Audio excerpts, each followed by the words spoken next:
तो दोस्तों अमेरिकन प्राइवल नाम की एक बेहतरीन मूवी नेटफ्लिक्स के ओटीटी प्लेटफॉर्म पर हमें देखने को मिलने वाली है। आज की इस वीडियो में हम उसी मूवी पर बात करेंगे, उसके pre production, releasing, casting fact, detail update, पूरी जानकारी आपको बताएंगे।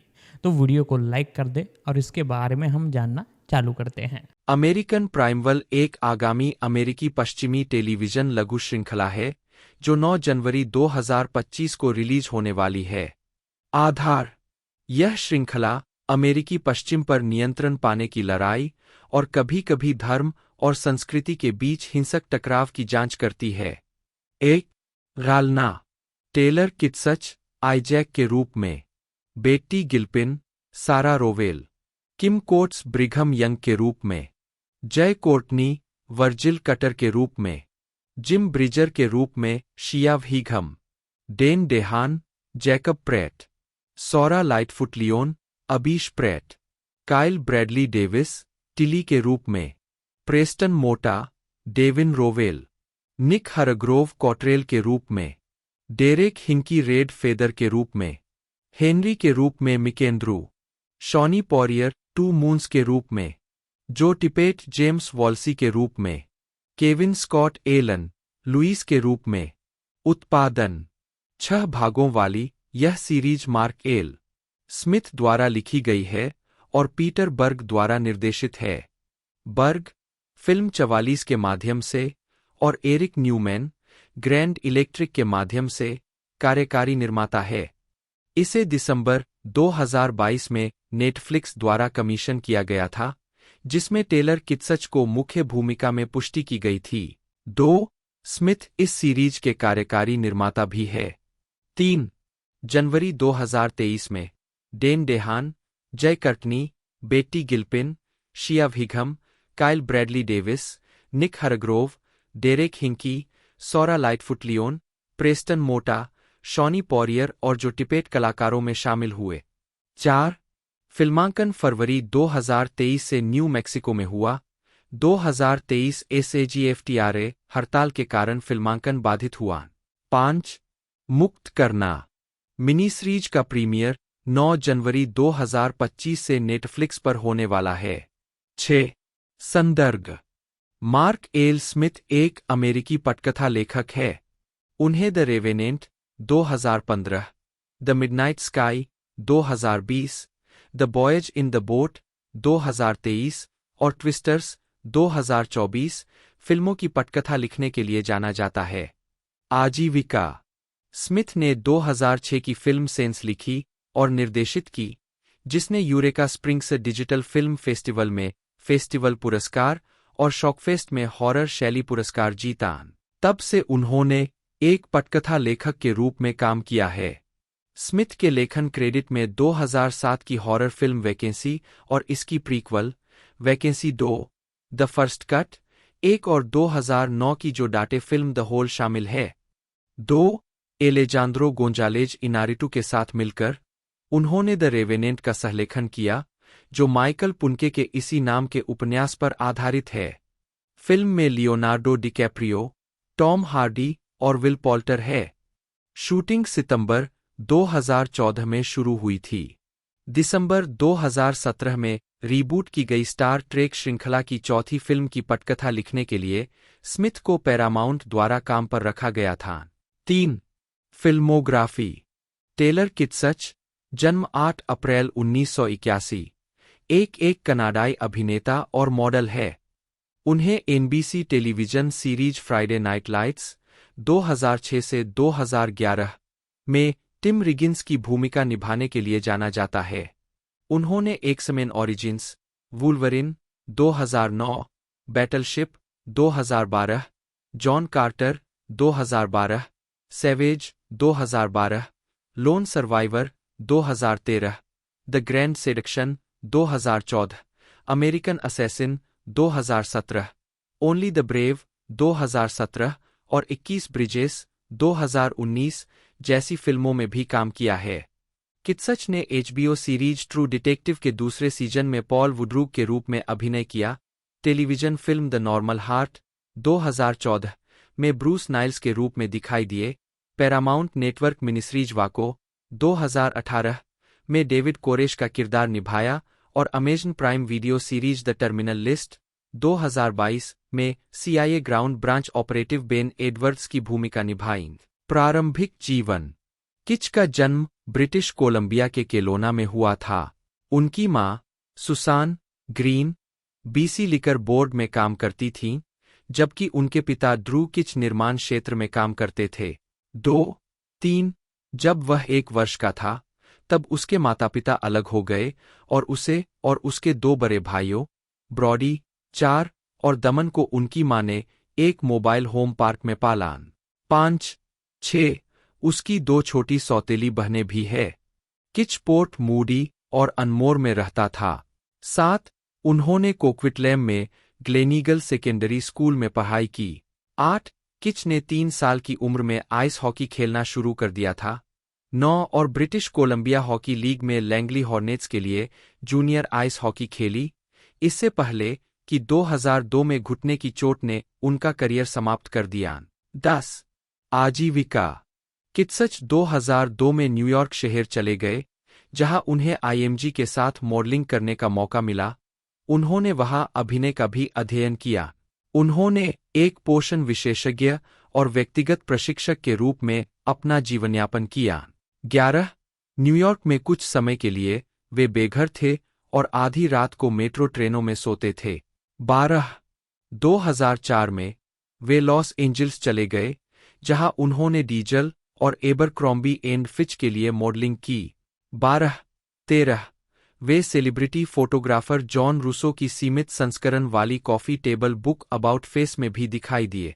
14 2006 में कित्सच को NBC sports tin drama television series Friday night lights में उनकी ब्रेकआउट भूमिका में लिया गया, जो पीटर बर्ग की 2004 की इसी नाम की फिल्म पर आधारित थी और टेक्सास के काल्पनिक शहर डिलन में सेट की गई थी। 5 सीजन के लिए कित्सच ने टिम रिगिन्स की भूमिका निभाई, जो एक हाई स्कूल का छात्र है जो डिलन पैंथर्स का फुलबैक बटा रनिंग बैक है।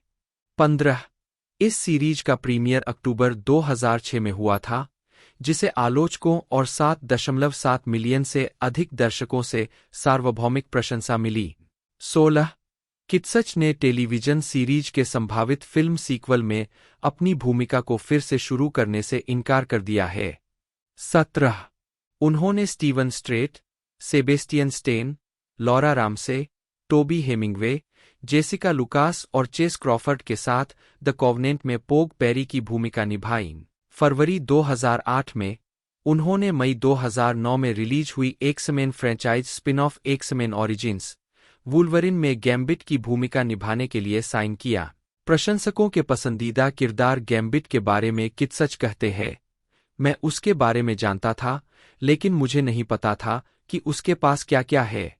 मुझे यकीन है कि मैं अभी भी उससे अवगत होने जा रहा हूं। मुझे वह किरदार पसंद है, मुझे उसकी शक्तियां पसंद है और मुझे वह पसंद है जो उन्होंने उसके साथ किया।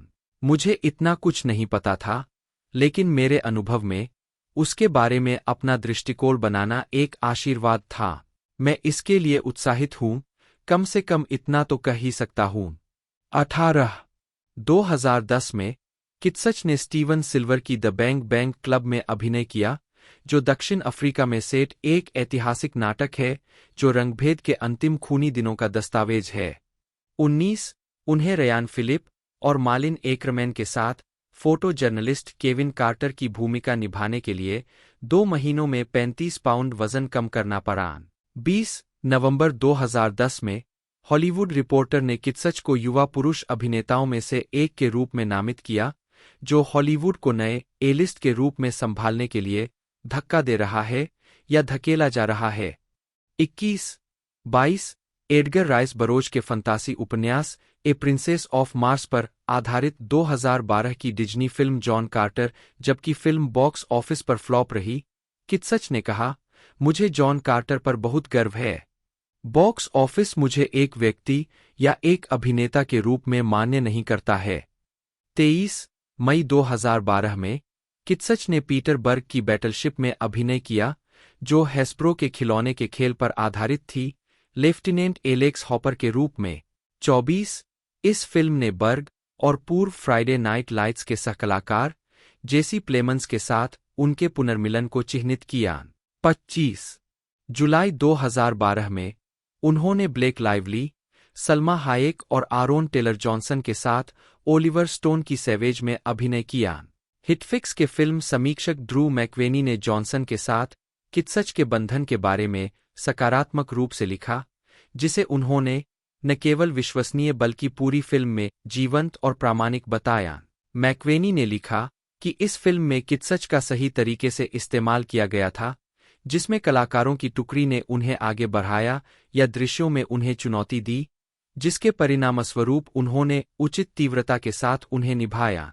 26 2013 में कित्सच ने द ग्रैंड सेडक्शन में अभिनय किया, जो कि जीन फ्रांसवा पुलियोट की फ्रेंच कैनेडियन ला ग्रांडे सेडक्शन 2003 की रीमेक थी, जिसे डॉन मैककेलर ने निर्देशित किया था। 27 वह मार्कस लुट्रेल की इसी नाम की किताब पर आधारित एक और पीटर बर्ग फिल्म लोन सर्वाइवर में भी थे। 28 वह रयान मर्फी की द नॉर्मल हार्ट में जिम पार्सन्स, जूलिया रॉबर्ट्स और मार्क रफालो के साथ अभिनय करते हैं, जो 25 मई 2014 को HBO पर प्रसारित हुआ था। 29 कित्सच द रेड के अमेरिकी रीमेक में मुख्य भूमिका के लिए बातचीत कर रहे थे। 30 रीमेक कभी वास्तविकता नहीं बन पाई। कित्सच ने ट्रू डिटेक्टिव के दूसरे सीजन में विंस वॉन, रेचल मैकएडम्स और कॉलिन फेरेल के साथ अभिनय किया।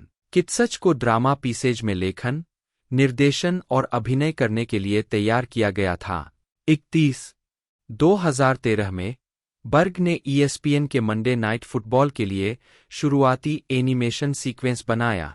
80 सेकंड के ग्राफिक में डार्थ वाडर, पैकमैन, राष्ट्रपति रोनाल्ड रीगन और 1970 से 2012 तक MNF खेलों के मुख्य अंश दिखाए गए। 2014 में उन्होंने HBO के द लेफ्टओवर के पहले 2 एपिसोड का निर्देशन किया। 2016 में बर्ग ने डीप वाटर होराइजन विस्फोट पर आधारित फिल्म डीप वाटर होराइजन का निर्देशन किया। बर्ग ने निर्देशक जेसी चंदोर की जगह ली, जो रचनात्मक मतभेदों के कारण फिल्म से बाहर हो गए थे। 17 उसी वर्ष उन्होंने बोस्टन मैराथन बम विस्फोट के बारे में CBS फिल्म्स की पैट्रियट्स डे का निर्देशन किया। 18 और अगले वर्ष एक्शन थ्रिलर माइल 22 का निर्देशन किया। 19 तीनों फिल्मों में मार्क वाहलबर्ग ने अभिनय किया।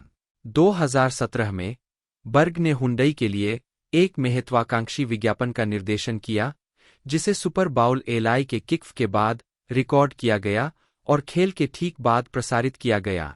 20 उनकी फिल्म 44 कंपनी ने हाल ही में नेटफ्लिक्स के साथ एक फर्स्ट लुक डील पर हस्ताक्षर किए थे, जिसमें उनकी सबसे हालिया फिल्म स्पेंसर कॉन्फिडेंशियल की रिलीज देखी गई, जो वाहलबर्ग के साथ निर्देशक का 5वां सहयोग था।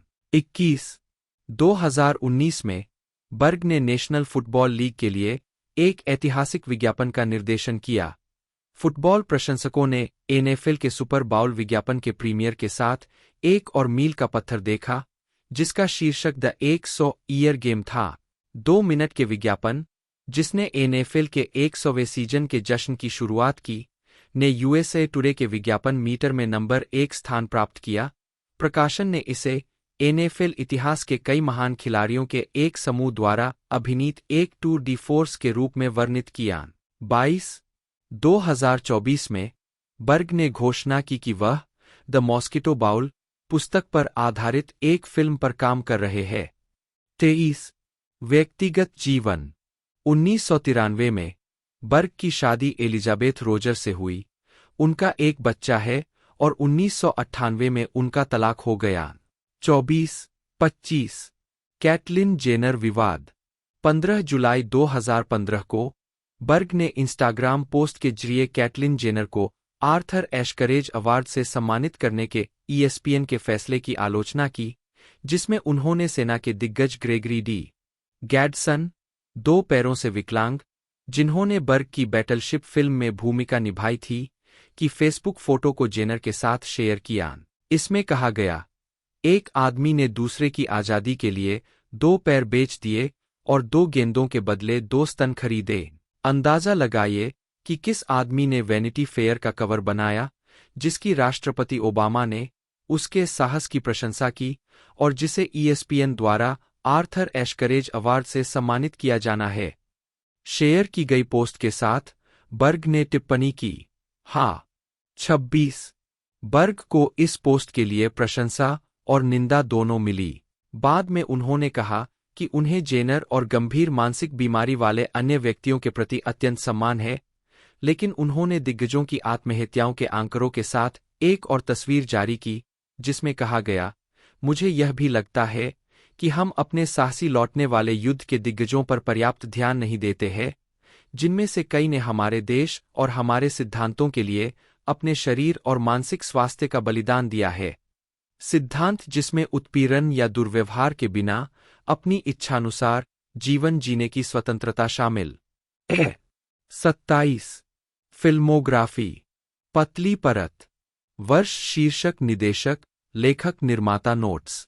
1998 बहुत बुरी बातें, हा हा नहीं, संगीतकार भी, walls come down. 2003 the rundown, हा नहीं नहीं। 2004 शुक्रवार रात, लाइट्स, हा हा नहीं। 2007 राज्य, हा नहीं नहीं। 2008 हैंकक, हा नहीं नहीं। 2010 हारे हुए लोग, नहीं, हा नहीं। 2012 युद्धपोत, हा नहीं, हा। 2013 अकेला उत्तरजीवी, हा हा हा। 2016 गहरे पानी का क्षितिज, हा नहीं नहीं। देशभक्त दिवस, हा हा नहीं। 2018 मील 22, हा नहीं हा। 2020 स्पेंसर गोपनीय, हा नहीं हा। कार्यकारी निर्माता पू 239 2006। Lars and the real girl 2007। Hercules 2014। केवल निर्माता हेल और हाई वाटर 2016। Wind river 2017। अभिनय, भूमिकाएं। वर्ष, शीर्षक, भूमिका, नोट्स। पीटर बर्ग, जन्म 11 मार्च 1964, एक अमेरिकी निर्देशक, निर्माता, लेखक और अभिनेता है। उनकी निर्देशित फिल्मों में black comedy Very Bad things 1998, action comedy the rundown 2003, sports drama Friday night lights 2004, action thriller the kingdom 2007, superhero comedy drama Hancock 2008, सैन्य विज्ञान कथा युद्ध फिल्म बैटलशिप 2012, युद्ध फिल्म लोन सर्वाइवर 2013, आपदा drama Deep Water Horizon 2016, Boston Marathon bomb विस्फोट drama Patriots Day 2016, action thriller Mile 22 2018 और action comedy Spencer confidential 2020 शामिल है, जिनमें से अंतिम 5 में मार्क वाह लबर्ग ने मुख्य भूमिका निभाई है। इनमें से अंतिम 6 फिल्मों में छोटी भूमिकाओं के अलावा उन्होंने Never on Tuesday 1989, Shocker 1989, The Last Seduction 1994, The Great White Hype 1996, Copland 1997, Corky Romano 2001, Collateral 2004, Smokin Aces 2006 और लायंस फॉर लैम्प्स 2007 सहित कई फिल्मों में प्रमुख अभिनय भूमिकाएं निभाई है। टेलीविजन में बर्ग ने ABC सीरीज वंडरलैंड 2000 बनाई। उन्होंने NBC series Friday night lights 2006 से 2011 विकसित की, जिसे उनकी फिल्म से रूपांतरित किया गया, जिसने 2 प्राइम टाइम एमी पुरस्कार नामांकन अर्जित किए। एक अभिनेता के रूप में उन्हें CBS medical drama Chicago hope 1995 से 1999 में डॉ. बिली क्रोनक की भूमिका के लिए जाना जाता है। 2. प्रारंभिक जीवन। बर्ग का जन्म 1964 में एक न्यूयॉर्क शहर में हुआ था। लॉरेंस लैरी बर्ग के बेटे। 3 एक अमेरिकी मरीन और सैली नी विंकलर बर्ग। 4 बर्ग के पिता यहूदी थे, जैसा कि उनके नाना भी थे। 5 उनकी माँ ईसाई थी। 6 अपनी माँ के माध्यम से बर्ग लेखक H.G. बिसिंगर के दूसरे चचेरे भाई है, जिनकी पुस्तक फ्राइडे नाइट लाइट्स ने बर्ग की फिल्म और उसी नाम की टीवी श्रृंखला के लिए आधार प्रदान किया। 7, 8, 9 उनकी मां ने कैटलॉग फॉर गिविंग नामक युवा केंद्रित चैरिटी की एक गैरलाभकारी निर्देशिका की सहस्थापना की, और जब बर्ग बड़े हो रहे थे तब उन्होंने एक मनोरोग अस्पताल में काम किया। 10. उनकी एक छोटी बहन है, मैरीट। पीटर चप्पाक्वा स्कूल सिस्टम में छात्र थे। 1980 में टैफ्ट स्कूल से स्नातक होने के बाद 11 बर्ग ने सेंट पॉल, मिनेसोटा में मैकलेस्टर कॉलेज में दाखिला लिया, जहां उन्होंने थिएटर आर्ट्स और थिएटर इतिहास में पढ़ाई की। उन्होंने 1984 में स्नातक किया और 1985 में अपने फिल्मी करियर को आगे बढ़ाने के लिए लॉस एंजिल्स चले गए। उद्धरण की आवश्यकता। आजीविका। जीवित व्यक्ति की जीवनी के इस भाग में सत्यापन के लिए अतिरिक्त उद्धरणों की आवश्यकता है। कृपया विश्वसनीय स्रोत जोड़कर सहायता करें। जीवित व्यक्तियों के बारे में विवादास्पद सामग्री जो स्रोतहीन या खराब स्रोत वाली है, उसे लेख और उसके वार्ता पृष्ठ से तुरंत हटा दिया जाना चाहिए, खासकर यदि संभावित रूप से मानहानिकारक हो। स्रोत खोजें। पीटर बर्ग, समाचार, समाचार पत्र, पुस्तकें, विद्वान जस्टोर। अगस्त 2022। जाने कि इस संदेश को कैसे और कब हटाया जाए। बर्ग ने लॉस एंजिल्स में पहली बार आने पर अपनी अभिनय आकांक्षाओं को रोक दिया और इसके बजाय एक प्रोडक्शन सहायक के रूप में फिल्म व्यवसाय के बारे में सीखने का विकल्प चुना। उन्होंने 21 जंप स्ट्रीट और Quiet Victory, The Charlie Wedemeyer Story, दोनों 1988 में अभिनय किया। उन्होंने 1989 में Never on Tuesday, Miracle Mile, Race for Glory, Shocker, Heart of Dixie, Tale of Two Sisters और गोइंग ओवरबोर्ड में अभिनय किया। उन्होंने 1990 में जेन्युइन रिस्क और फोरडालोम उतान में अभिनय किया। वे 1991 में लेट फॉर डिनर और क्रुक्ड हार्ट्स में दिखाई दिए। 1990 के दशक की शुरुआत में वे A Midnight Clear, A Case for Murder, Fire in the Sky, Aspen Extreme, Across the Moon, अनिविल्ड और एफटीडब्ल्यू। 1992 में बर्ग को फिल्म ए मिडनाइट क्लियर में द्वितीय विश्व युद्ध के सैनिक की भूमिका निभाने के लिए पहचान मिली। 1998 में बर्ग ने Jon Favreau, Christian Slater, Jeremy Piven, Daniel Stern और लेलैंड ऑर्सर अभिनीत black comedy Very Bad Things के साथ अपने फीचर निर्देशन की शुरुआत की। टोरंटो और सैन सेबेस्टियन फिल्म फेस्टिवल में दिखाई गई इस फिल्म को मिश्रित आलोचनात्मक स्वागत मिला। 2000 में उन्होंने वंडरलैंड बनाया, जो एक पागलखाने में सेट एक नाटकीय टेलीविजन श्रृंखला थी, जबकि एबीसी शो को शानदार समीक्षा मिली और एक पंथ का अनुसरण किया। यह रेटिंग देने में विफल रहा और जल्दी से रद्द कर दिया गया। 2003 में बर्ग ने एक्शन कॉमेडी द रनडाउन का निर्देशन किया। ड्वेन जॉनसन और सीन विलियम स्कॉट अभिनीत फिल्म को आलोचकों से मिश्रित समीक्षा मिली और बॉक्स ऑफिस पर निराश किया। अपने कथित $85 मिलियन के बजट में से केवल $80 मिलियन की कमाई की। 2004 में बर्ग ने अपने तीसरे निर्देशन प्रयास फ्राइडे नाइट लाइट्स पर काम शुरू किया, जो बज बिसिंगर द्वारा लिखित न्यूयॉर्क टाइम्स बेस्टसेलर पर आधारित एक फुटबॉल फिल्म थी। 2006 में बर्ग ने एनबीसी के पीबॉडी और एमी पुरस्कार विजेता ड्रामा फ्राइडे नाइट लाइट्स का विकास किया और इसके कार्यकारी निर्माता बन गए, जो किताब और बर्ग की इसी नाम की फिल्म से प्रेरणा लेता है। वे युद्ध फिल्म लायंस फॉर लैम्प्स 2007 में लेफ्टिनेंट कर्नल फाल्को के रूप में दिखाई दिए। बर्ग ने 2007 में द किंगडम में काम किया, जो सऊदी अरब में सेठ माइकल मान द्वारा निर्मित एक एक्शन राजनीतिक थ्रिलर है, जिसमें अकादमी पुरस्कार विजेता जेमी फॉक्स और क्रिस कूपर ने अभिनय किया। साथ ही जेनिफर गार्नर भी थीं, जिनसे बर्ग की मुलाकात तब हुई जब वे एलियास के 2 भाग वाले एपिसोड में दिखाई दिए, जहां उन्होंने गार्नर के पूर्व प्रेमी की भूमिका निभाई। बर्ग की फिल्म हैनकॉक, जिसमें विल स्मिथ, चार्लीज थेरॉन और जेसन बेटमैन ने अभिनय किया, 2008 की सबसे अधिक कमाई करने वाली फिल्मों में से एक थी। बर्ग ने hulu.com के विज्ञापन का निर्देशन किया, जिसमें एलेक बाल्डविन थे, जिसे द न्यू यॉर्क टाइम्स और टाइम दोनों ने सुपर बाउल खिली का सर्वश्रेष्ठ स्थान बताया। 2009 में बर्ग ने फॉक्स टेलीविजन श्रृंखला वर्चुअलिटी के लिए 2 घंटे की पायलट फिल्म का निर्देशन किया। भले ही शो को पूरे सीजन के लिए नहीं चुना गया था, लेकिन पायलट को बेस्ट बाय के माध्यम से विशेष रूप से डीवीडी पर रिलीज किया गया था।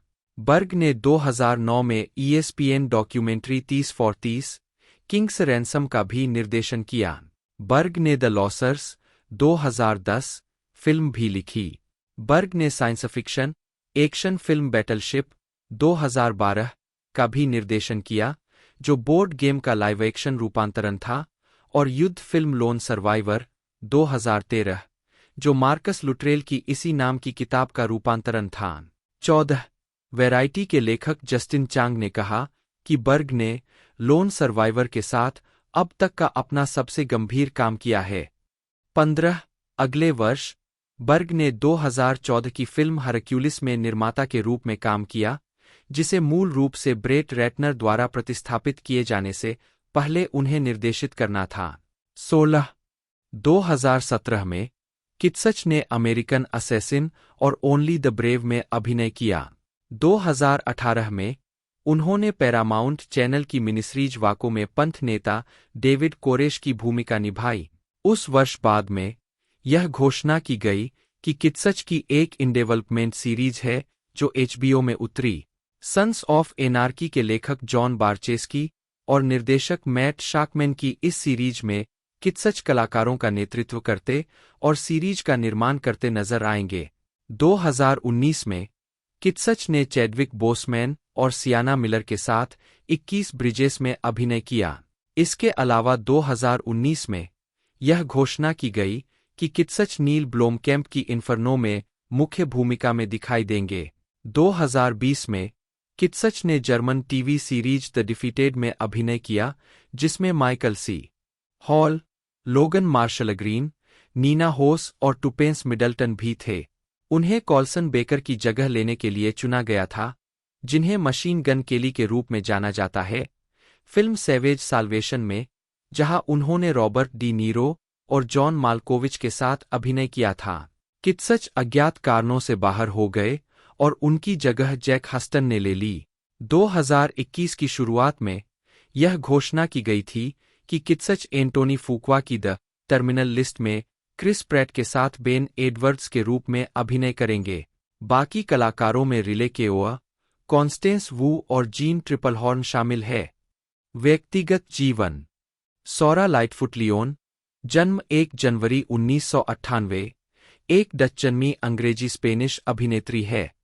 अपनी पहली फीचर फिल्म होर्ड 2023 के लिए उन्हें 2 ब्रिटिश इंडिपेंडेंट फिल्म अवार्ड नामांकन मिले। उन्हें 2024 screen international star of tomorrow नामित किया गया। 3 प्रारंभिक जीवन। लाइटफुट लियोन का जन्म नीदरलैंड के लीडेन में हुआ था।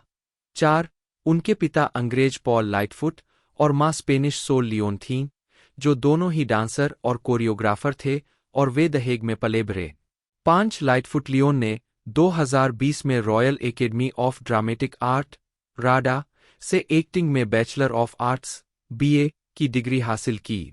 6 आजीविका। एक बच्चे के रूप में लाइटफुट लियोन अपने माता पिता के बैले और समकालीन नृत्य प्रस्तुतियों जैसे साइलेंट स्क्रीन 2005, 7 और स्टॉप मोशन 2014 के हेग के ल्यूसेंट डांस थिएटर में प्रोजेक्ट किए गए बैकग्राउंड वीडियो में दिखाई दी। 8 9 स्टॉप मोशन का मंचन 2018 में लंदन के सैडलर वेल्स में भी किया गया था। 10 2020 में राडा से स्नातक होने पर। 11 लाइटफुट लियोन को नीदरलैंड्स रांस थिएटर NDT शी रिमेंबर्स के साथ उनके प्रोजेक्ट में भी दिखाया गया था। 12 जिसका मंचन वर्चुअली किया गया था। 13 लाइटफुट लियोन का टेलीविजन डेब्यू 2022 में BBC One miniseries Life After Life के एक एपिसोड में हुआ था। उन्होंने अपनी फीचर फिल्म की शुरुआत मारिया के रूप में की, जो लूना कार्मून की फिल्म होर्ड में प्रमुख भूमिका थी, जिसमें जोसेफ क्विन और हेले स्क्वायर्स ने सहअभिनय किया था। होर्ड में उनके प्रदर्शन के लिए उन्हें 80वें वेनिस अंतर्राष्ट्रीय फिल्म महोत्सव में विशेष जूरी उल्लेख से सम्मानित किया गया। 14 15 16 उन्हें ब्रेकथ्रू प्रदर्शन के लिए 2024 ब्रिटिश इंडिपेंडेंट फिल्म अवार्ड के लिए नामांकित किया गया और क्विन के साथ सर्वश्रेष्ठ संयुक्त लीड प्रदर्शन के लिए संयुक्त रूप से नामांकित किया गया। 2024 में लाइटफुट लियोन ने Paramount plus series the agency में एक प्रमुख भूमिका निभाई, जिसमें उन्होंने CIA field officer Daniela Ruiz Morata की भूमिका निभाई। वह Apple TV plus WWII drama series masters of the air में भी दिखाई दी और नेटफ्लिक्स लिमिटेड सीरीज अमेरिकन प्राइमवल एक पीरियड वेस्टर्न पर काम पूरा किया। 17 फिल्मोग्राफी चाबी उन शीर्षकों को दर्शाता है जो अभी तक जारी नहीं हुए हैं।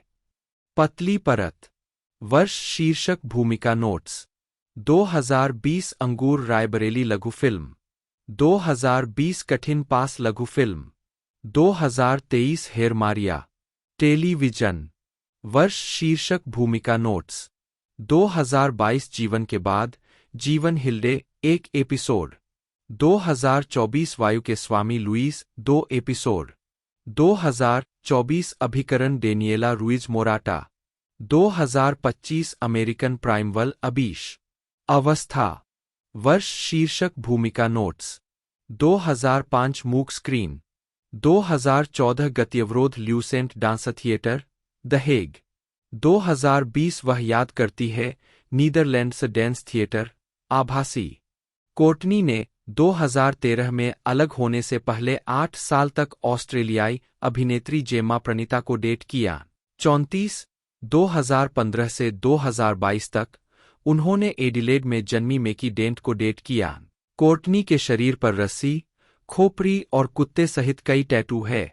उनकी सुसाइड स्क्वाड की सहकलाकार मार्गोट रॉबी ने कोर्टनी को 2 टैटू बनवाए हैं, जिसमें रॉबी के गृह राज्य क्वींसलैंड के लिए एक संक्षिप्त नाम QLD शामिल है, जो स्टेट ऑफ ओरिजिन की शर्त हारने के बाद बना है। साथ ही एक टैटू भी है जिसमें फिल्म में उनके काम को याद करने के लिए स्क्वाड लिखा है। 35 एक पूर्व धूम्रपान करने वाले, उन्होंने 2019 में कहा कि उन्होंने सालों पहले धूम्रपान छोड़ दिया था। 36 कोर्टनी ने अपने debut album when friends die in accidents के पिंच हिटर गीत ऑल ऑफ ए सरेन पर बैकिंग वोकल्स दिए। 37 फिल्मोग्राफी पतली परत वर्ष शीर्षक भूमिका notes 2009 stone brothers Eric 2012 heat आदमी पर काबू पाना चार्ली 2013 मरने के लिए एक अच्छा दिन CIA agent John Jack McClane junior 2014 में फ्रैंकस्टीन गिदोन विभिन्न एरिक कोल्टर गुंडागर्दी जिम मेलिक नामांकित सहायक भूमिका में सर्वश्रेष्ठ अभिनेता के लिए ऑस्ट्रेलियाई फिल्म क्रिटिक्स एसोसिएशन पुरस्कार नामांकित सर्वश्रेष्ठ अभिनेता सहायक भूमिका के लिए film critics circle of Australia पुरस्कार अभंग ह्यूग कप कपरनेल जल द्रष्टा lieutenant colonel Cyril Hughes 2015 the Divergent series Insurgent Eric Coulter Terminator Genisys Kyle Reese परास्त आदमी डेविन रॉबर्ट्स 2016 आत्मघाती दस्ता जॉर्ज डिगर हार्कनेस बटा कैप्टन बूमरैंग अपवाद कैप्टन स्टीफन ब्रांट 2019 तूफान लड़का Tom Hideaway Tom Alita Battle Angel जशुगन बिना श्रेय वाला कैमियो सेम्पर फाई अधिकारी क्रिस कैल कैलाहन एस विज जय स्टीफन कर्टनी 1 बटा डीए बटा 2 जन्म 15 मार्च 1986 एक ऑस्ट्रेलियाई अभिनेता है। सिडनी में जन्मे और पले बड़े कर्टनी ने अपने करियर की शुरुआत एक किशोर के रूप में फिल्म और टेलीविजन में छोटी भूमिकाओं से की और western Australian academy of performing arts से अभिनय की पढ़ाई की। हॉलीवुड परियोजनाओं में शुरुआती सहायक भूमिकाओं के बाद उन्होंने द डाइवर्जेंट सीरीज 2014 से 2015 में डंटलेस नेता एरिक कूल्टर टर्मिनेटर जेनेसिस 2015 में काइल रीज और DC एक्सटेंडेड यूनिवर्स फिल्मों suicide squad 2016 the suicide squad 2021 और द फ्लैश 2023 में सुपरविलेन कैप्टन बूमरैंग की भूमिका निभाकर पहचान हासिल की। एक भ्रष्ट ऋण संग्रहकर्ता और स्वतंत्र फिल्म बफेलोएड 2019। कोर्टनी की अन्य उल्लेखनीय भूमिकाओं में हॉलीवुड फिल्में आई फ्रैंकस्टीन 2014, अनब्रोकन 2014 और द एक्सेप्शन 2016। ऑस्ट्रेलियाई फिल्में felony 2014, the water diviner 2014, storm boy 2019 और 100% वुल्फ 2020 और television series stateless 2020, the terminal list 2022 और केलिडोस्कोप 2023 शामिल है। उन्होंने मेलबर्न थिएटर कंपनी के मैकबेथ 2017 के निर्माण में शीर्षक चरित्र को भी चित्रित किया और ऑस्ट्रेलियाई रियलिटी प्रतियोगिता श्रृंखला द समिट 2023 की मेजबानी की। प्रारंभिक जीवन। कोर्टनी का जन्म 15 मार्च 1986 को सिडनी, न्यू साउथ वेल्स में हुआ था और वे चेरीब्रुक के उपनगर में पले बढ़े। 3. उनके पिता क्रिस एक सरकारी बिजली कंपनी में काम करते थे और उनकी मां करेन गेल्स्टन पब्लिक स्कूल में शिक्षिका थीं, जहां कोर्टनी और उनकी बड़ी बहन छात्राएं थीं। कोर्टनी रग्बी खेलते थे और वहां ड्रामा क्लब में हिस्सा लेते थे। 4. इसके बाद उन्होंने चेरीब्रुक टेक्नोलॉजी हाई स्कूल और western Australian academy of performing arts में दाखिला लिया, जहां से उन्होंने 2008 में स्नातक किया। 5, 6, 7 कॉलेज में रहते हुए कोर्टनी ने बैले का कोर्स किया और फेल हो गए। 8 आजीविका। 2016 सैन डिएगो कॉमिक कॉन में कोर्टनी। प्रारंभिक कार्य 2005 से 2013। कोर्टनी की पहली भूमिका 2005 में आई शॉर्ट फिल्म बॉयज ग्रामर में थी, जिसमें डैनियल फेउरिगेल और एडम जे. येंड ने भी अभिनय किया था। 2008 में उन्होंने ऑस्ट्रेलियाई series Packed to the Rafters में एक भूमिका निभाई, फिर लोकप्रिय All Saints comedy feature to Hell and Bourke और कई लघु फिल्मों में अतिथि भूमिका निभाई। 2010 में उन्होंने स्पार्टाकस ब्लड एंड सैंड में 10 एपिसोड के लिए वरो का किरदार निभाया। इससे पहले 2012 में टॉम क्रूज के साथ जैक रीचर में और ब्रूस विलिस के साथ a good day to die hard में जॉन मैकक्लेन के बेटे जैक की भूमिका निभाई थी। 9, 10, 11, 2014 में वे आई फ्रैंकस्टीन और फेलोनी फिल्मों में दिखाई दिए। 12 डाइवर्जेंट और उससे आगे 2014 वर्तमान। कोर्टनी ने साइंस फिक्शन फिल्म डाइवर्जेंट 2014 में डंटलेस गुट के नेताओं में से एक एरिक की भूमिका निभाई। उस वर्ष बाद में उन्होंने अनब्रोकन में ह्यूग कपरनेल और द वाटर डिवाइनर में लेफ्टिनेंट कर्नल ह्यूजेस की भूमिका निभाई। 13 कोर्टनी ने डाइवर्जेंट की अगली कड़ी इंसर्जेंट में एरिक की भूमिका को दोहराया, जिसे मार्च 2015 में रिलीज किया गया था। 14 उसी वर्ष उन्होंने science fiction action film terminator genesis में मुख्य पात्रों में से एक काइल रीज की भूमिका निभाई। उन्होंने इंसर्जेंट और टर्मिनेटर जेनेसिस पर एक साथ काम किया। 15 टर्मिनेटर जेनेसिस को प्रतिकूल समीक्षा मिली और बॉक्स ऑफिस पर इसका प्रदर्शन खराब रहा। 16 मार्च 2015 में कोर्टनी ने 2016 DC extended universe film suicide squad में कैप्टन बूमरैंग की भूमिका निभाने के लिए हस्ताक्षर किए। 18 आलोचकों ने फिल्म की आलोचना की। द वाशिंगटन पोस्ट के माइकल ओसुलिवन ने लिखा कि कोर्टनी अपनी भूमिका में मुश्किल से पंजीकृत है। 19, 20, 21 इसके बावजूद यह व्यावसायिक रूप से सफल बॉक्स ऑफिस पर चली। 22 2017 में कोर्टनी ने मेलबर्न थिएटर कंपनी के मैकबेथ के निर्माण में शीर्षक चरित्र के रूप में अभिनय किया। 23 नाटक की समीक्षा करते हुए सिडनी मॉर्निंग हेराल्ड के कैमरन वुडहेड ने उनकी कविता की अपूर्ण कमान पर प्रकाश डाला। 24 2019 आलोचकों से आमतौर पर सकारात्मक समीक्षा के साथ रिलीज हुई। कोर्टनी के प्रदर्शन ने भी प्रशंसा प्राप्त की। रोजरेबर्ट.com की शीला ओमेली ने कहा कि उन्होंने चरित्र को बहुत ही शानदार और भयावह तरीके से निभाया है। 25 कोर्टनी ने अगली बार थ्रिलर फिल्म ऑनेस्ट थीफ में एक भ्रष्ट FBI एजेंट की भूमिका निभाई, जो अक्टूबर 2020 में रिलीज हुई थी। 26 द रैप के अलोंसो डुराल्ड ने खलनायक की भूमिका में उनकी प्रभावशीलता की प्रशंसा की। 27 कोर्टनी ने सुसाइड स्क्वाड में कैप्टन बूमरैंग की भूमिका को दोहराया, जो सुसाइड स्क्वाड का एक स्टैंडअलोन सीक्वल है। 28 फिल्म को सकारात्मक आलोचनात्मक स्वागत के साथ अगस्त 2021 में रिलीज किया गया था।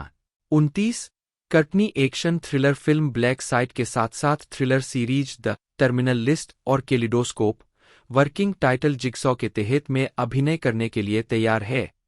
30, 31, 32, 33 व्यक्तिगत जीवन।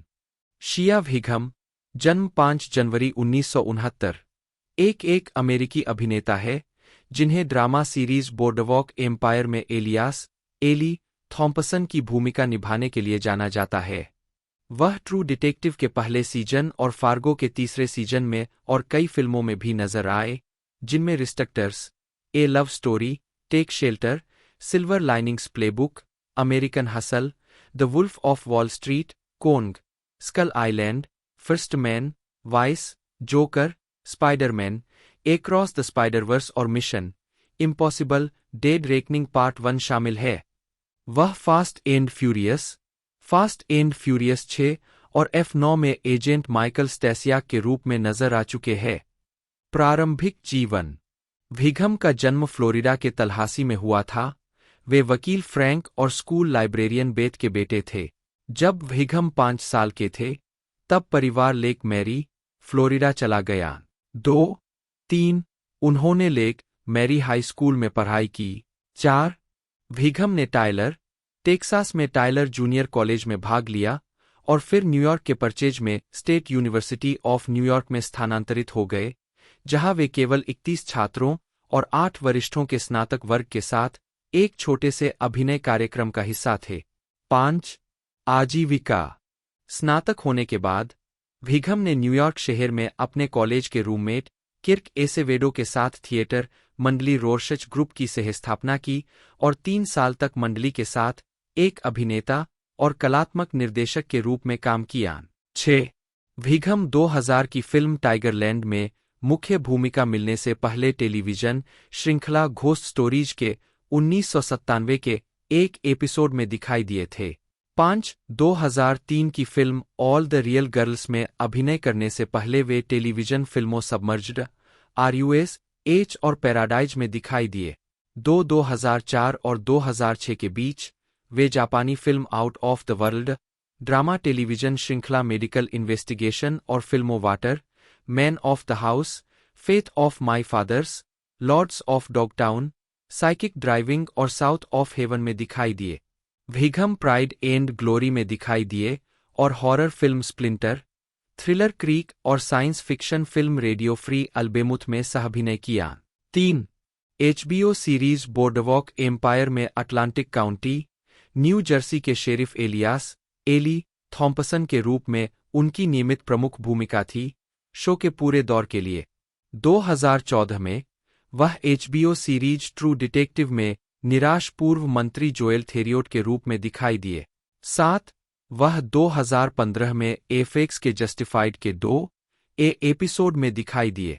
2012 और 2017 के बीच उन्होंने कई मूवी भूमिकाएं की, जैसे The Wolf of Wall Street, American Hustle, Silver Linings Playbook, Term Life और कोंग, स्कल आइलैंड। 2018 में वह Sicario, Day of the Soldado, First Man और Bad Times at the El Royale फिल्मों में दिखाई दिए। 2019 में वह वार्नर ब्रदर, DC कॉमिक्स के मनोवैज्ञानिक थ्रिलर जोकर में GCPD डिटेक्टिव बर्क के रूप में दिखाई दिए। वह HBO के वाइस प्रिंसिपल के दोनों सीजन में रे लिपट्रैप के रूप में भी दिखाई दिए, फार्गो और मिनी सीरीज वेको में दिखाई दिए और उन्होंने जूलिया रॉबर्ट्स के साथ टेलीविजन सीरीज होमकमिंग में अभिनय किया। 9 वह अभिनेता माइकल शैनन और पॉल स्पार्क्स के साथ कई परियोजनाओं में दिखाई दिए हैं। दोनों ने बोर्डवॉक एम्पायर और वाको में अभिनय किया है। शैनन और Whigham The Quarry, Take Shelter, Tigerland और Bad Lieutenant, Port of Call New Orleans में भी एक साथ दिखाई दिए। Whigham Mission Impossible The Final Reckoning में भी अभिनय करेंगे, जो 2025 में पहली बार प्रदर्शित होगी। 10 व्यक्तिगत जीवन। विघम के 4 बच्चे हैं, जिनमें अभिनेत्री जियोर्जिया विघम और उनकी पत्नी क्रिस्टीन विघम शामिल है। 11 फिल्मोग्राफी। चाबी। उन कार्यों को दर्शाता है जो अभी तक जारी नहीं हुए हैं। पतली परत।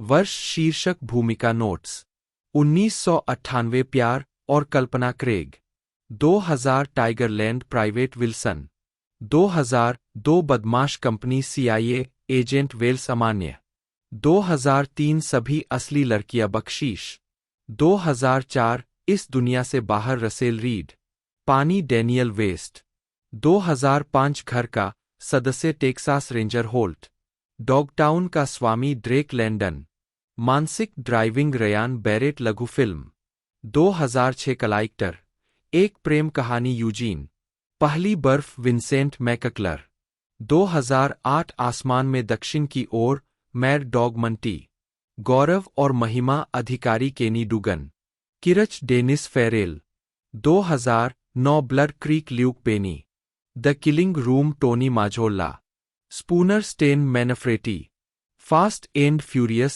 FBI agent Michael Stasiak Bad Lieutenant Port of Call New Orleans Justin 2010 Radio Free Albemuth Phil Barry Munday Donald Kim F Coates जन्म 21 फरवरी 1958 एक कनाडाई अमेरिकी अभिनेता है जिन्होंने कनाडाई और अमेरिकी दोनों फिल्मों और टेलीविजन श्रृंखलाओं में काम किया है।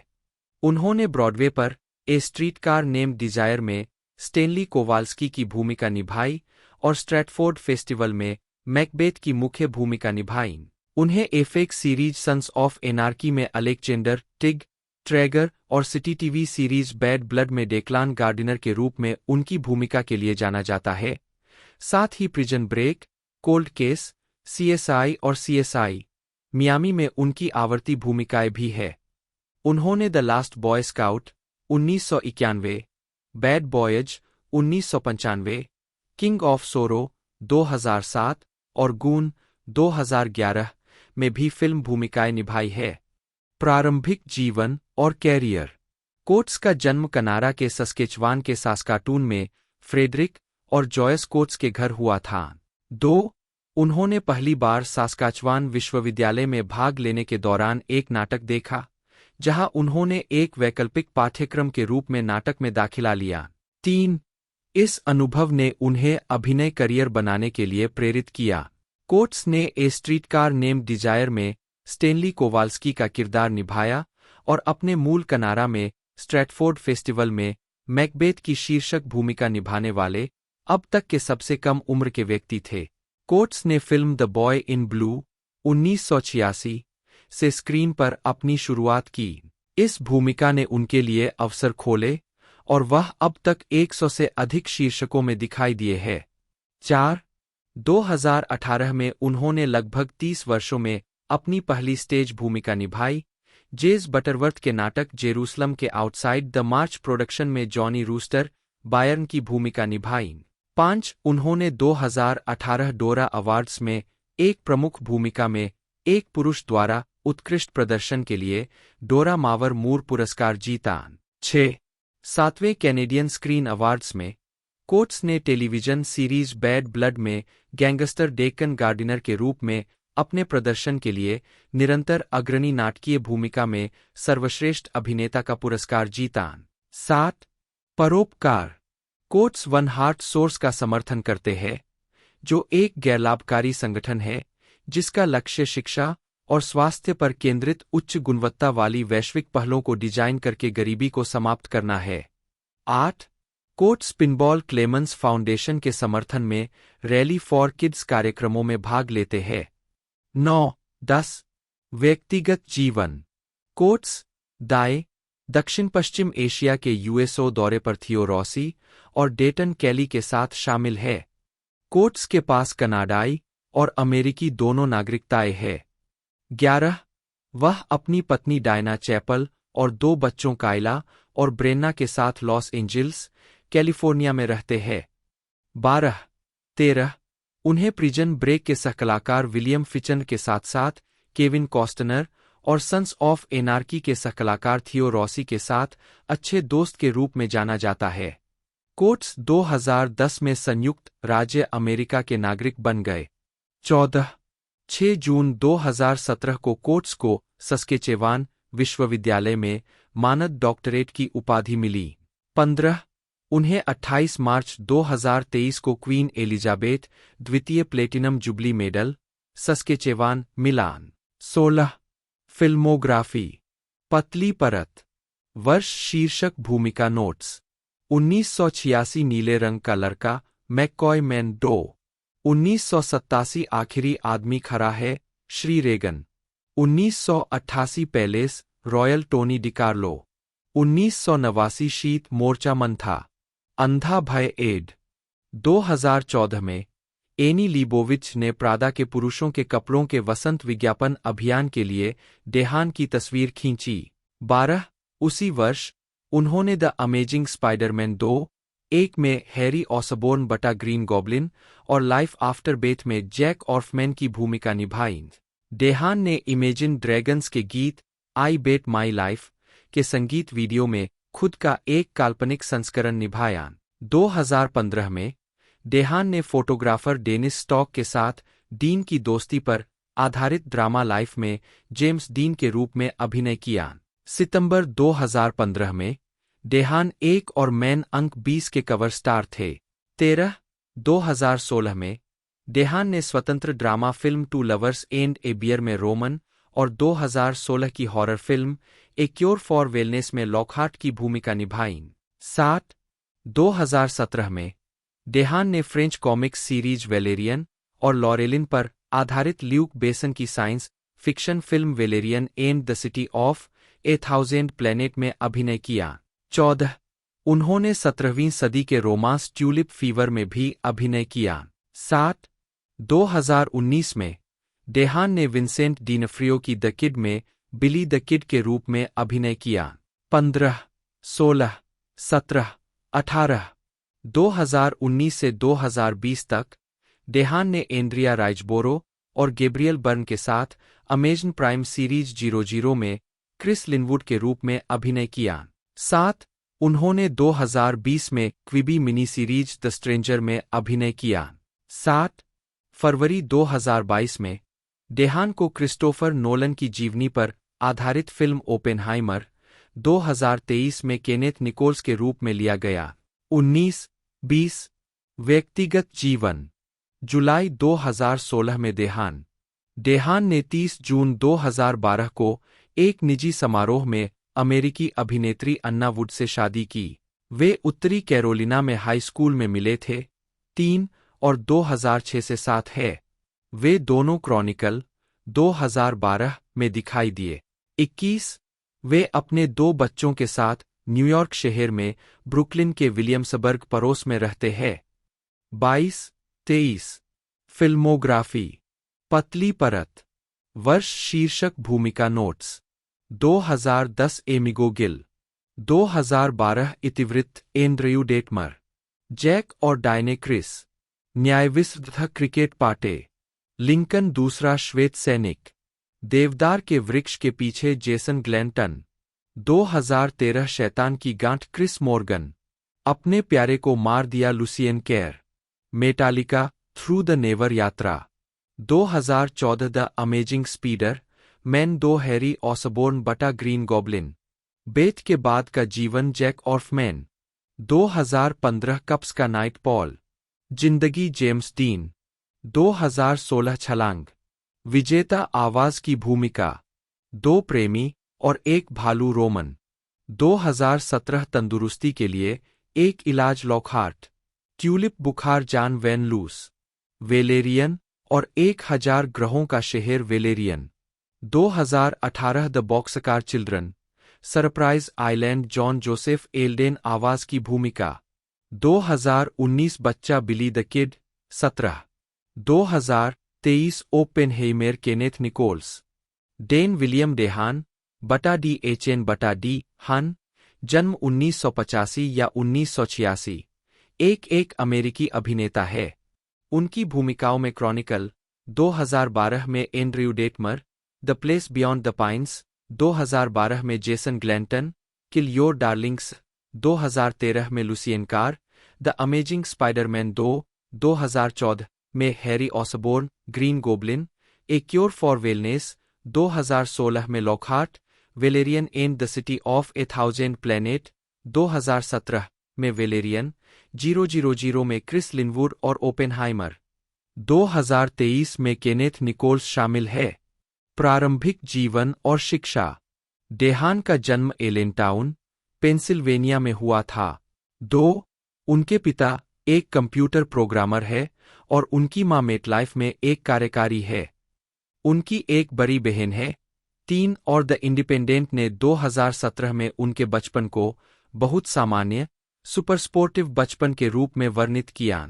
4 डेहान ने 3 साल तक पेंसिल्वेनिया के एमाउस में एमाउस हाई स्कूल में पढ़ाई की और सामुदायिक थिएटर में काम किया। उन्होंने हाई स्कूल के अपने वरिष्ठ वर्ष के लिए university of north Carolina school of arts में दाखिला लिया, जहां उन्होंने कहा कि वे पहली बार कलाकारों के बीच थे। 5 उन्होंने स्नातक की पढ़ाई के लिए अंक्सा में पढ़ाई जारी रखी। 2008 में स्नातक की उपाधि प्राप्त की। 6 आजीविका। अक्टूबर 2013 में किल योर डार्लिंग्स की स्क्रीनिंग के दौरान डेहान ने अपने पेशेवर अभिनय करियर की शुरुआत 2008 में अमेरिकन बफेलो के अल्पकालिक ब्रॉडवे पुनरुद्धार में हेली जोएल ओस्मेंट के लिए एक अंडरस्टडी के रूप में की थी। इसके अलावा 2008 में उन्होंने law and order special victims unit के एक एपिसोड में अतिथि भूमिका निभाते हुए अपना टेलीविजन डेब्यू किया। 2010 में डेहान ने जॉन सेल्स की अमीगो में अपनी फीचर फिल्म की शुरुआत की और एचबीओ के इन ट्रीटमेंट के तीसरे सीजन में जेसी की भूमिका निभाई। 2011 में उन्होंने ट्रू ब्लर के चौथे सीजन में टिम्बो की भूमिका निभाई। 2012 में डेहान ने science fiction found footage film Chronicle में अभिनय किया। 7 और लॉलेस में क्रिकेट की भूमिका निभाई। 2013 में उन्होंने किल योर डार्लिंग्स में एलन गिंसबर्ग और जैक केराउ के समकालीन लुसियन कैर की भूमिका निभाई। यह एक ऐसी भूमिका थी जिसके लिए उन्हें आलोचकों की प्रशंसा मिली। 2013 में उन्होंने मेटालिका की अत्यथार्थवादी concert film Metallica Through the Never में मुख्य किरदार ट्रिप के रूप में अभिनय किया। 10 वह अक्टूबर 2013 में हीरो पत्रिका के अंक 10 के कवर स्टार थे, जिसे हेडी स्लीमेन ने शूट किया था। एक्सप्लोशंस इन द स्काई को उनके कैथार्टिक, भारी गतिशील वाद्य रॉक ध्वनि के लिए जाना जाता है, जिसे मूडी और क्रेसेंडो हैवी के रूप में वर्णित किया गया है। 21 हालांकि एक्सप्लोशंस इन द स्काई को लोकप्रिय संगीत की परंपराओं से दूर रहने के लिए जाना जाता है, ह्रास्की ने बैंड के हुक के इस्तेमाल की तुलना पॉप संगीत से की है, जैसे कि तुरंत आपका ध्यान खींचना और आपकी भावनाओं तक पहुंचना। 22 हालांकि कई प्रमुख प्रकाशनों ने एक्सप्लोशंस इन द स्काई को पोस्टरॉक समूह के रूप में वर्गीकृत किया है, 23 रेयानी ने कहा है कि बैंड के सदस्य बस रॉक बैंड कहलाना पसंद करते हैं। 24 ऑस्टिन सिटी लिमिट्स पर शो के बाद के साक्षात्कार क्लिप में गिटारवादक मुनाफ रेयानी ने वाद्यवादकों के रूप में अपनी स्थिति के बारे में कहा, मेरा मतलब है, मुझे लगता है कि हमने आधे सेकंड के लिए गायन पर चर्चा की और फिर यह बस एक तरह से हमने इसे छोड़ दिया। हम बस इसके लिए वापस नहीं गए क्योंकि हम काफी सहज थे। ड्रमर क्रिस ह्रास्की ने कहा, मुझे लगता है कि हमें एक ऐसे बैंड का विचार पसंद आया जिसमें कोई नेता या मुख्य गीतकार न हो, हर कोई सहयोग कर रहा हो और अपनी बात कह रहा हो। मुझे नहीं लगता कि हममें से कोई भी नेता की भूमिका चाहता है, इसलिए एक नेताविहीन बैंड हमारे लिए सबसे अच्छा विकल्प है। 25 लोकप्रिय संस्कृति में इस अनुभाग में कई मुद्दे हैं। कृपया इसे सुधारने में मदद करें या वार्ता पृष्ठ पर इन मुद्दों पर चर्चा करें। जानें कि इन संदेशों को कैसे और कब हटाया जाए। इस अनुभाग में लोकप्रिय संस्कृति के अप्रासंगिक संदर्भ हो सकते हैं। दिसंबर 2023 यह अनुभाग सूची प्रारूप में है, लेकिन गद्य के रूप में बेहतर पढ़ा जा सकता है। दिसंबर 2023 सबसे उल्लेखनीय रूप से एक्सप्लोशंस इन द स्काई का संगीत फ्राइडे नाइट लाइट्स फिल्म और टेलीविजन शो में काफी हद तक दिखाया गया है। यह एक आम गलत धारणा है कि बैंड ने टेलीविजन शो का थीम गीत लिखा और रिकॉर्ड किया था।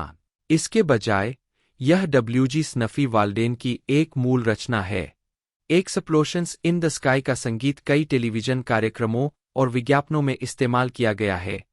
BBC documentary Lost Land of the Jaguar के लिए The birth and death of the Day, All the Real Girls, Shop Girl, One Tree Hill, Love the Beast और The Diving Bell and the Butterfly, साथ ही P B S documentary The Street Stops Here के लिए विभिन्न गाने। One Tree हिल के कई episode का नाम बैंड के गानों के नाम पर रखा गया है। गीत It's Natural to Be Afraid कथात्मक खेल वृत्तचित्र श्रृंखला 24/7 मेवेदर बनाम डेला होया में दिखाया गया है और इसका उपयोग सीएसआई क्राइम सीन इन्वेस्टिगेशन के सीजन 8 के समापन समारोह फॉर गेड्डा भाग 1 में भी किया गया था। गीत कैटास्ट्रोफ एंड द क्योर का प्रयोग माइकल कोलिंस पर बनी आयरिश डॉक्यूमेंट्री गेट कोलिंस और निर्देशक ग्रेग अराकी की फिल्म काबूम के परिचय में किया गया है, जिसमें मुख्य पुरुष अभिनेता को जन्मदिन के उपहार के रूप में all of a sudden I miss everyone की हस्ताक्षरित प्रति भी दी गई है। 2009 में फर्स्ट ब्रीथ आफ्टर कोमा गाने का इस्तेमाल टेलीविजन नेटवर्क वर्सेस पर फीचर प्रस्तुतियों की शुरुआत के लिए किया गया था।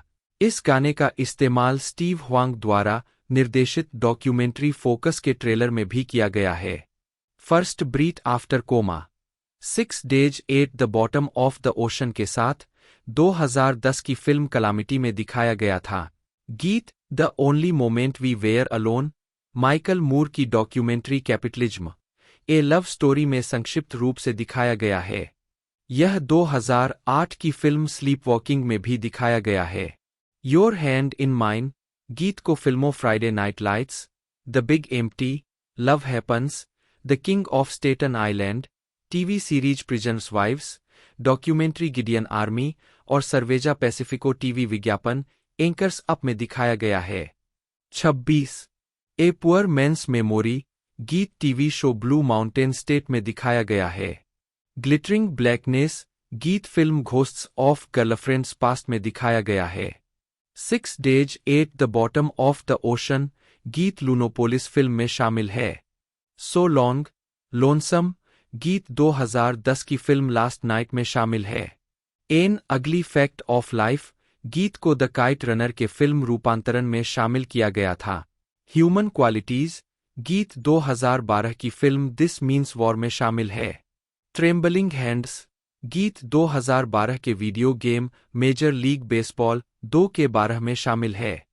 फर्स्ट ब्रीथ आफ्टर कोमा गीत का प्रयोग एडिडास के एक विज्ञापन में किया गया है, जिसमें शिकागो बुल्स के खिलाड़ी डेरिक रोज, टेलीविजन श्रृंखला डॉक्टर्स के अंत में, 2005 की इजरायली फिल्म क्लोज टू होम और जॉन बिशप की ऑस्ट्रेलिया के पहले एपिसोड में प्रयोग किया गया है। The birth and death of the day गीत का उपयोग mountain biking documentary life cycles के अंतिम दृश्य में किया गया है। वेकिंग अप गीत को फिल्म लोन सर्वाइवर में शामिल किया गया था। पोस्टकार्ड फ्रॉम 1952 इंच गीत का प्रयोग फू फाइटर्स सोनिक हाईवेज के शिकागो एपिसोड में किया गया था तथा इस गीत का एक अंश वेलकम टू नाइट वेल के एपिसोड द सितंबर मोनोलॉग्स में प्रयोग किया गया है। The only moment we were alone गीत का उपयोग स्ट्रीट फाइटर वी के टीजर में किया गया था। डेविड विंगो के साथ मिलकर एक्सप्लोशंस इन द स्काई ने 2013 की comedy drama film Prince avalanche के लिए पूरा साउंड ट्रैक लिखा, जिसमें पॉल रूर और एमिल हिर्श ने अभिनय किया। यह विचार तब आया जब बैंड ने निर्देशक डेविड गॉर्डन ग्रीन के साथ एक फिल्म पर काम करने का प्रस्ताव रखा। बैंड को टेरेंस मालिक की 2015 की फिल्म नाइट ऑफ कप्स के लिए लास्ट नोन सराउंडिंग्स का प्रदर्शन करते हुए फिल्माया गया है। Remember me as a time of day गीत का इस्तेमाल 2015 की film me and Earl and the dying girl में किया गया था। उनके गीत the birth and death of the day का उपयोग 2015 की पर्वतारोहण डॉक्यूमेंट्री मेरू के अंत में किया गया था। उनके गीत लॉजिक ऑफ ए ड्रीम का उपयोग 2016 की फिल्म डीप वाटर होराइजन के ट्रेलर में किया गया था।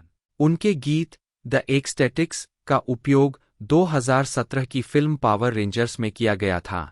ऑस्टिन स्थित मूवी थिएटर श्रृंखला अलामो ड्राफ्ट हाउस सिनेमा ने अपने फीचर प्रेजेंटेशन बम्पर में वाइल्डरनेस का उपयोग किया है। बैंड सदस्य Chris Hrasky, drum, 27। Explosions in the Sky एक अमेरिकी पोस्ट रॉक बैंड है जिसका गठन 1999 में ऑस्टिन, टेक्सास में हुआ था। बैंड एक चौकड़ी है जिसमें ड्रमर क्रिस ह्रास्की और गिटार वादक, कीबोर्ड वादक माइकल जेम्स, मुनाफ रयानी और मार्क स्मिथ शामिल है। बैंड ने मूल रूप से ब्रेकर मोरेंट नाम से बजाया, फिर 1999 में वर्तमान नाम में बदल दिया। वे मुख्य रूप से 3 इलेक्ट्रिक गिटार और एक ड्रम किट के साथ बजाते हैं, हालांकि जेम्स कई बार अपने इलेक्ट्रिक गिटार को बास गिटार से बदल देता है और तीनों गिटार वादक अतिरिक्त कीबोर्ड और सिंथेसाइजर भाग भी जोड़ते हैं।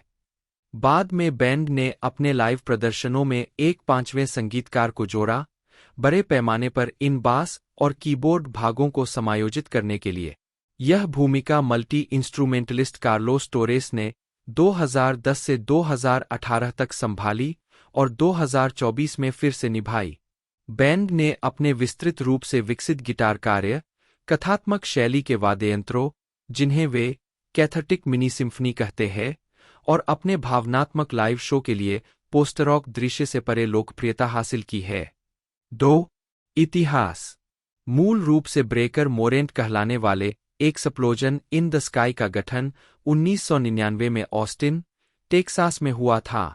ड्रमर क्रिस ह्रास्की रॉकफोर्ड, इलिनॉइस से है और बैंड के बाकी सदस्य मिडलैंड, टेक्सास से है।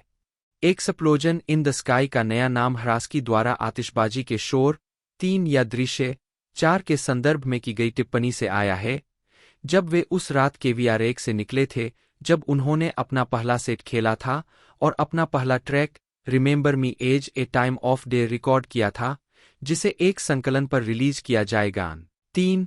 उनका 2000 का पहला एल्बम हाउ स्ट्रेंज इनोसेंस स्थानीय रूप से CDR के रूप में वितरित किया गया था। रिहर्सल फुटेज फीचर फिल्म सिकाडास में दिखाया गया है, जिसने ऑस्टिन फिल्म फेस्टिवल पुरस्कार जीता। 5. 30 जून 2009 को सेंट्रल पार्क समर स्टेज में प्रदर्शन करते हुए एक्सप्लोशंस इन द स्काई ने लिफ्ट टू एक्सपीरियंस जैसे अन्य स्थापित बैंड के बीच जल्दी ही अपनी ख्याति प्राप्त कर ली। टेम्पररी रेसिडेंस लिमिटेड ने केवल आधे सुनने के बाद ही उनके डेमो के बल पर बैंड पर हस्ताक्षर कर दिए। डेमो को साथ ही Austin band the American Analog Set ने एक संक्षिप्त नोट के साथ प्रस्तुत किया, जिसमें कहा गया था, यह पूरी तरह से विनाशकारी है। 6. उन्होंने अपने दूसरे album those who tell the truth shall die, those who tell the truth shall live forever से मीडिया का थोड़ा ध्यान आकर्षित किया, क्योंकि इसे 11 सितंबर 2001 के हमलों से जोड़ने वाली अफवाहों के कारण बैंड ने साक्षात्कारों में किसी भी संबंध से इनकार किया।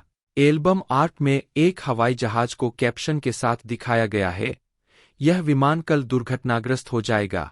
झूठी खबरें थीं कि अंतिम ट्रैक को यह विमान कल दुर्घटनाग्रस्त हो जाएगा कहा गया था और यह एल्बम 10 सितंबर 2001 को जारी किया गया था।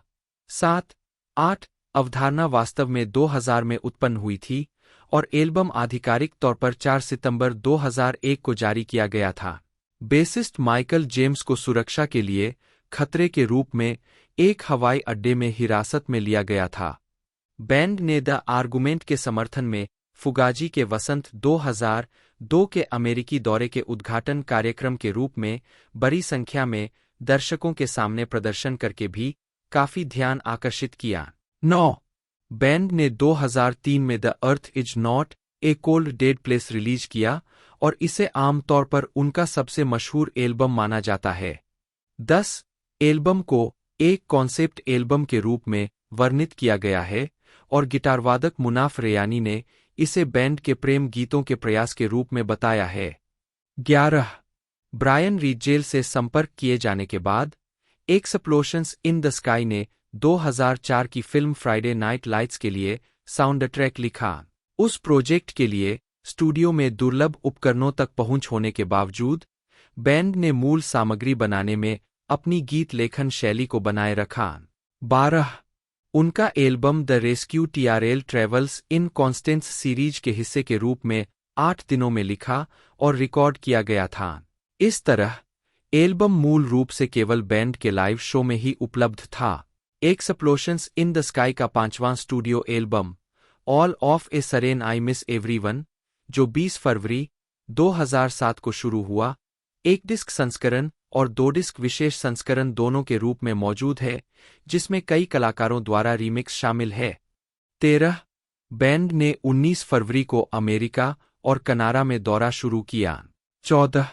26 अप्रैल 2011 को बैंड ने अपना छठा studio album take care take care take care release किया।